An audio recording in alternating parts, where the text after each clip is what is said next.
दिल्ली में लगातार बारिश हो रही है और इस बारिश से लोगों को गर्मी से राहत तो मिली है, लेकिन कई इलाकों में हैवी वाटर लॉगिंग और ट्रैफिक जैम की समस्या भी बनी है। आईएमडी के अनुसार 1 जुलाई से 8 जुलाई सुबह 8:30 बजे तक 79.1 mm बारिश हो चुकी है, जो सामान्य से 154% ज्यादा है। मौसम विभाग ने आज के लिए येलो अलर्ट जारी किया हुआ है और हल्की से मध्यम बारिश का अनुमान भी जताया गया है। इसी बीच दिल्ली का AQI 59 दर्ज किया गया, जो पिछले 10 महीनों में सबसे साफ हवा का स्तर है। लगातार बारिश के कारण अधिकतम तापमान भी सामान्य से 5 से 8 डिग्री तक कम हुआ है। लेकिन अचानक हुआ क्या कि दिल्ली भी मुंबई बन गई। नमस्कार, मेरा नाम है श्वेता शर्मा और आज बात मुंबई बनी दिल्ली की। और दिल्ली भी हो गई है पानी पानी। माना कि मॉनसून पहुंच गया है, लेकिन ये सामान्य मॉनसून की बारिश नहीं है। 3 दिन से लगातार बारिश हो रही है और इसीलिए दिस इज नॉट नॉर्मल। इसके पीछे कई मौसम प्रणालियां एक साथ काम कर रही हैं। साथ ही एल नीनो जैसे बड़े क्लाइमेट पैटर्न का भी असर देखने को मिल रहा है। यही वजह है कि कुछ ही घंटों में कई इलाकों में इतनी तेज और लगातार बारिश हो रही है। सबसे पहले बात करते हैं उस वजह की जिससे ये तेज बारिश हुई। मॉनसून की नमी अरब सागर और बंगाल की खाड़ी से दिल्ली तक पहुंची।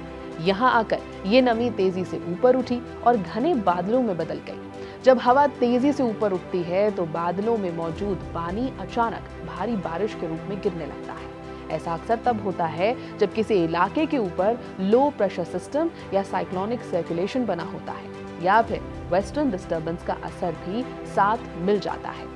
आज भी मौसम एजेंसियों ने ऐसी ही स्थिति की चेतावनी दी थी। नमी और ऊपर उठती हवा के मेल ने कुछ ही समय में बहुत तेज बारिश करा दी। इसे आसान भाषा में समझे तो गर्म हवा अपने अंदर ज्यादा नमी रखती है। जब यही गर्म हवा और नम हवा अचानक ऊपर उठती है तो ठंडी होकर पानी की बूंदों में बदल जाती है।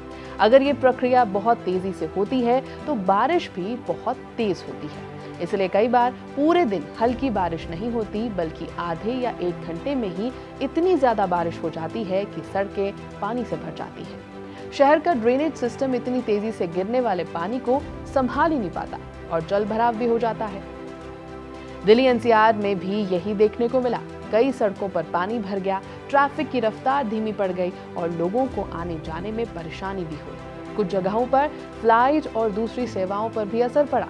इसकी वजह सिर्फ ज्यादा बारिश नहीं थी, बल्कि कम समय में ज्यादा बारिश होना और शहर की ड्रेनेज कैपेसिटी का उसके मुताबिक तैयार न होना भी बड़ा कारण है।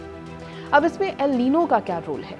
एल नीनो एक बड़ा ग्लोबल क्लाइमेट पैटर्न है जो प्रशांत महासागर के तापमान और हवाओं के बहाव को बदल देता है।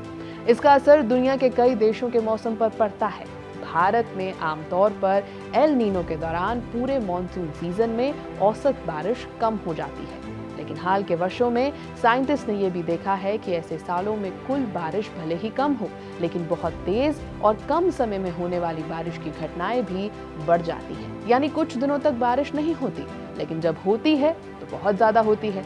इसलिए आज की बारिश का सीधा कारण एल नीनो नहीं था, लेकिन इसने मॉनसून को और ज्यादा अस्थिर और अनियमित जरूर बना दिया है।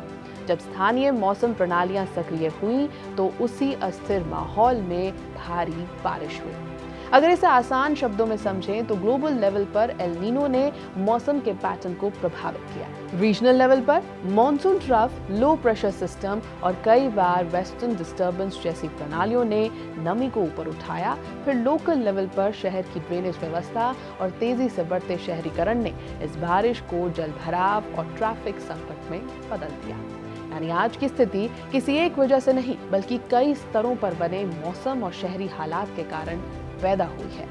ऐसा ही कुछ हाल मुंबई का भी हुआ। एल नीनो ने सिर्फ बारिश कम नहीं की, कई जगहों पर बारिश की तीव्रता बढ़ा दी। एल नीनो कहीं सूखा लाता है, कहीं बाढ़, बेसिकली वेदर पैटर्न बदल देता है और एक्सट्रीम हो जाता है। एक्सपर्ट्स के मुताबिक मॉनसून की शुरुआत भले ही देर से हुई हो, लेकिन जैसे ही सिस्टम सक्रिय हुआ उसने काफी नमी खींच ली। अरब सागर से लगातार नमी आई, बंगाल की खाड़ी में बने लो प्रेशर सिस्टम ने उसे और मजबूत कर दिया और फिर पश्चिमी घाट ने उस नमी को मुंबई के ऊपर जोरदार बारिश में बदल दिया। यानी एल नीनो ने बारिश को पूरी तरह रोका नहीं, बल्कि मॉनसून के पैटर्न को बदल दिया। और जब परिस्थितियां अनुकूल हुई तो एक ही दौर में तेज, भारी और रिकॉर्ड तोड़ बारिश देखने को मिली। यही वजह है कि मुंबई जैसे तटीय शहरों में मौसम का अंदाजा सिर्फ बड़े जलवायु संकेतों से नहीं बल्कि स्थानीय सिस्टम से भी लगाया जाता है। इसी तरह आज दिल्ली एनसीआर में हुई तेज बारिश किसी एक वजह से नहीं हुई, इसके पीछे कई मौसम प्रणालियां एक साथ एक्टिव थी। वहीं एल नीनो ने इस साल के मॉनसून को ज्यादा अनियमित बना दिया है, जिससे कम समय में कहीं तेज बारिश और कहीं बिल्कुल ना बारिश जैसी स्थिति है। यही वजह है कि चरम मौसम घटनाओं का खतरा भी अब बढ़ गया है। यह है एबीपी लाइव, मेरा नाम है श्वेता शर्मा।